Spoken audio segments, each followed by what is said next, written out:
It has little round ears, which is a little surprising because they're a member of the rabbit family. They're about the size of a baked potato. 90% of the time, I hear them and don't see them. If I go out to a place where they live and I hear ee, ee, I look for them. I think that'll be a pika. They are adapted for high elevation life, meaning they can tolerate cold. If the temperatures get too warm, they'll die. They live up where there's plentiful rocks and snow, and they don't live in low elevation, except the lowest elevation population of pikas in North America happens to be in the Columbia River Gorge.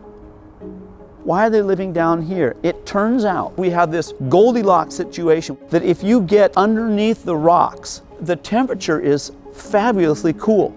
So you have an animal that's heat sensitive, already in a weakened position, and every impact on that environment is magnified when you have this underlying condition of climate change.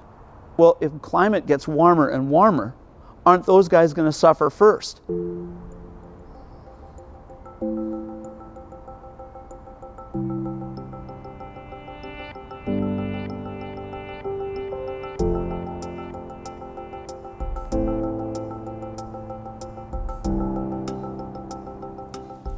It was particularly impactful because there's communities in the Columbia River Gorge, but also it's the backyard of Portland, right? Like, I grew up hiking in the Columbia River Gorge.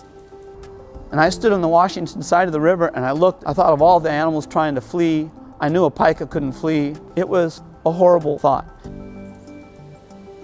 I think we have to recognize that wildfire is this really important process in our forests and is a natural thing. Oregon forests have had fire for thousands of years, both through lightning and also by indigenous peoples. It's kind of a reset switch. When fire goes through, it can clean out the buildup of dead vegetation and it can start a new cycle. Fire creates homes and habitat for wildlife. One example is woodpeckers. They live in dead trees, often created by fire. Deer and elk need open areas to bed down and graze and sleep, and fire can create those areas for them. Fire burns the shrubs and the grasses and revitalizes them, makes them more nutritious for those animals. Every forest in Oregon has a natural fire cycle that it needs in order for it to stay healthy. In the wetter forests in Western Oregon, you would see fire naturally occurring every 100 to 500 years.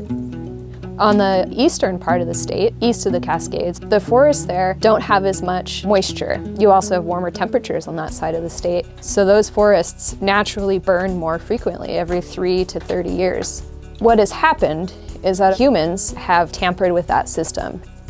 Warmer temperatures and drought often equal larger, more intense fires, especially if they're in areas that have missed the natural fire cycle.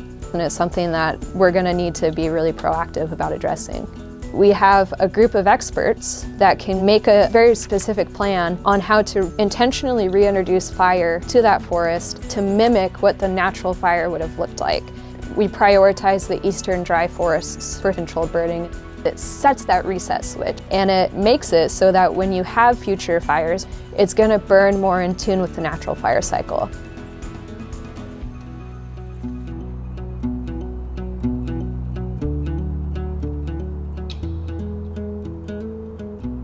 The most fundamental question is, how many survived? It looks like they're coming back and reclaiming territory. 60% survived. A year later, it's up to 70%. In ecology, we call that resilience. They were impacted, but they seem to be bouncing back. That's nice to see. We are a part of these forests too. We have homes in these forests, we recreate in these forests, and so there has to be a balance there. Over the last few years, I have seen people learning more about the natural role of fire in our forests in Oregon. And when the people that live in our state start to demand that we care for the health of our forests, it gives me hope that we're going to be able to make progress and actually affect change.